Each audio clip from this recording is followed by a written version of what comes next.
Sa kuhang video ng netizen na si John Pablo nitong Lunes ng hapon, kitang-kitang pag-ulan ng yelo sa Tolentino Street sa San Francisco del Monte, Quezon City. Laki ng tip ako. Nabanggit pa ng uploader sa video na pagkatapos ng pagbagsak ng mga tipak ng yelo ay sinundan ito ng malakas na hangin at ulan. Grabe, ang lakas. Nakaranas din kamakailan ng pag-ulan ng yelo ang mga residente sa Carmen, North Cotabato.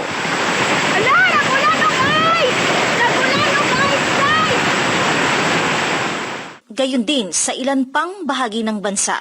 Paliwanag ni Analiza Solis, ang Climate Monitoring and Prediction Section Chief ng Pag-asa, kahit hindi pa anya pumapasok ang La Nina sa bansa, ay nagiging karaniwan na rin ang pagkakaroon ng mga ganitong pangyayari, lalong-lalo na sa local thunderstorm activities. Nabubuo ang hailstorm o pag-ulan ng yelo kapag malakas ang isang thunderstorm. Kapag nagkakaroon tayo ng ulan, may mga possible po na mga maliliit na tipak na yelo ang naiidulot po ditong ating mga tag-ulan dahil sa sobrang init nga po ng ating panahon.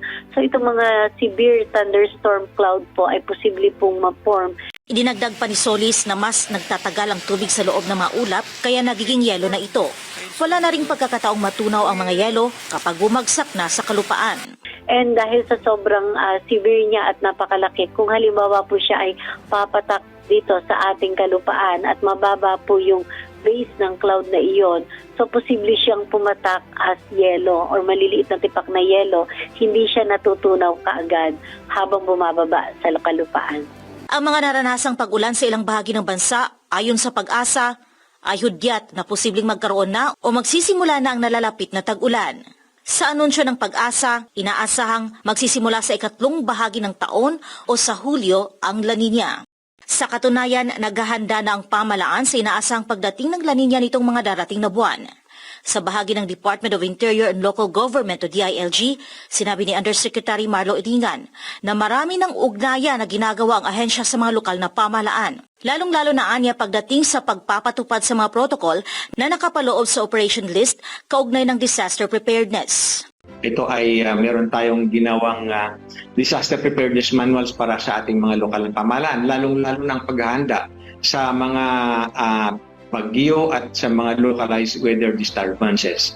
Ito po ay ginawa natin mula noong 2016. Sinabi ni Ringa na ang paglilinis sa estero o sa mga kanal ay isa lamang sa mga estratehiya o sa mga kinakailangang gawin ng mga LGU sa paghahanda sa La Nina. Ilan din sa mga hakbangin na kinakailangang gawin ng mga lokal na pamahalaan ang i-update ang kanilang local contingency plans o La Nina Action Plan. Kinakailangan din na magkaroon ng close coordination with the Pag-asa at with the Department of Environment and Natural Resources, particularly yung ating Mines and Geosciences Bureau, nang sa ganon, ma-update yung kanilang mga local hazard maps on rain-induced landslides and floods. Dapat din anyang ma-assess ng LGUs ang structural integrity at kapasidad ng kanilang vital facilities katulad ng evacuation centers. Sa Marikina City, na isa sa mga bahaing lugar tuwing malakas ang ulan o di kaya'y tuwing may bagyo, ay walang hinto ang dredging operations sa Marikina River bilang paghahanda sa papalapit na La Nina. Sinabi ni Marikina Mayor Marcy Teodoro na mas lumalim at lumawak pa ang nasabing ilog kung ikukumpara noon. Pag nag-dredge tayo, ang ini-improve natin yung water carrying capacity ng ating ilog. Ibig sabihin, mas malaking volume ng tubig ang maaaring dumaan dun sa river channel natin. Sa kabila ng mga paghahandang ito para sa nalalapit na La Nina, inihayag ng Pag-asa na sa ngayon, nandito pa rin tayo sa warm and dry season month. Sa katunayan, may mga lugar pa rin na matataas pa rin ang heat index o nasa danger level pa. Kabilang dito ang parte ng Ilocos Region, gayon din sa may Cagayan Valley, Central Luzon, parte ng Calabarzon at halos doon sa may Bicol, Mimaropa, Central Visayas at Eastern Visayas. Dito naman sa Metro Manila, inaasahang nasa danger level pa sa may parte ng Pasig City. Pero ayon kay Solis ng Pag-asa, sa susunod na mga araw ay posibleng unti-unti na ring bababa ang heat index dito. Pero kung ikukumpara po natin itong mga nagdaang araw, lalo na po during the past 2 weeks po ng April.